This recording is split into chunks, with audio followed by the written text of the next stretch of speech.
If you're looking for a simple yet super tasty lunch meal prep for the week, you're definitely in the right spot. This honey garlic chicken requires only a handful of ingredients. You can have 5 servings prepped in under 45 minutes, and it's just straight up good.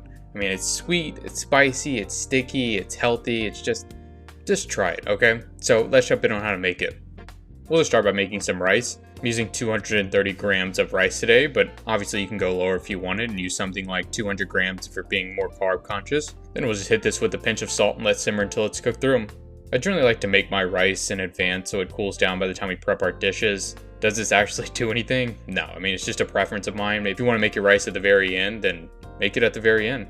So we'll set this off to the side, and the next thing we're going to make is our green beans. I have 880 grams here, which actually turned out to be a little bit more than I needed. You can target something just over 800 grams instead, or simply use a different vegetable if you don't like green beans. Or no vegetable at all, I mean, it's up to you. We'll spread these out and then hit them with some oil, and then we'll season with 1 to 2 teaspoons of salt, 1 to 2 teaspoons of black pepper, 1 teaspoon or so of red pepper flakes. I got a little carried away with red pepper flakes myself, and my green beans turned out to be a little hot. So just be mindful of the red pepper flake heat here.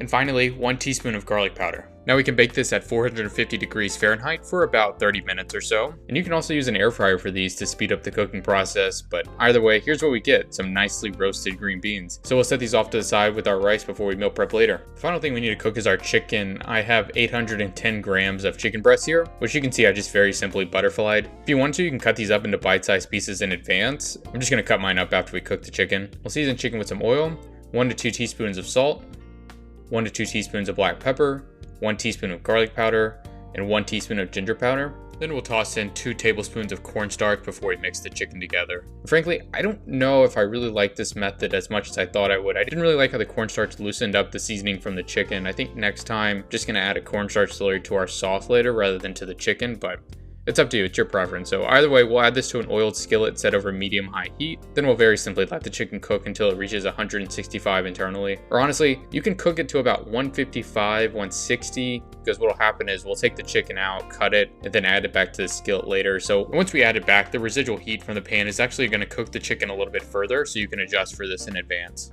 Once our chicken reaches our desired temp, I'm going to remove mine to my cutting board and then set it off to the side before I cut it. But we can now cook our sauce. We'll add in some oil and then toss in 6 cloves of minced garlic. And I just gave them a rough chop. You don't want your garlic to be like Goodfellas thin here. I mean, you want to leave some chunkiness to them. Then we'll toss in 40 grams of soy sauce, 25 grams of chicken stock, 15 grams of rice wine vinegar, and then 60 grams of honey.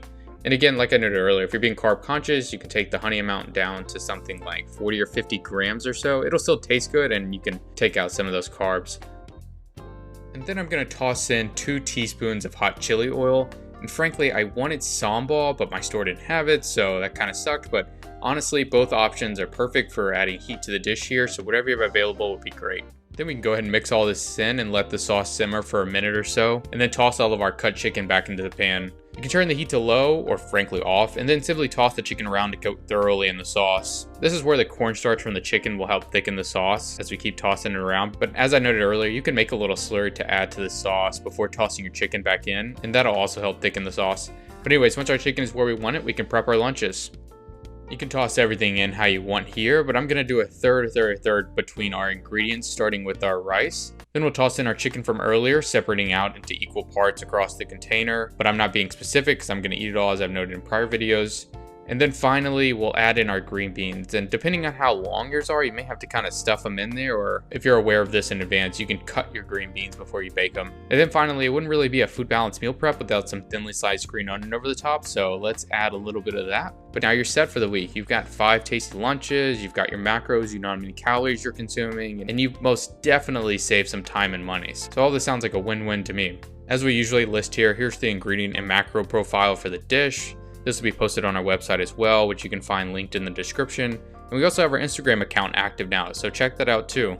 If you guys have any meal prep requests, let us know. We look forward to sharing more recipes ahead. Thanks for watching.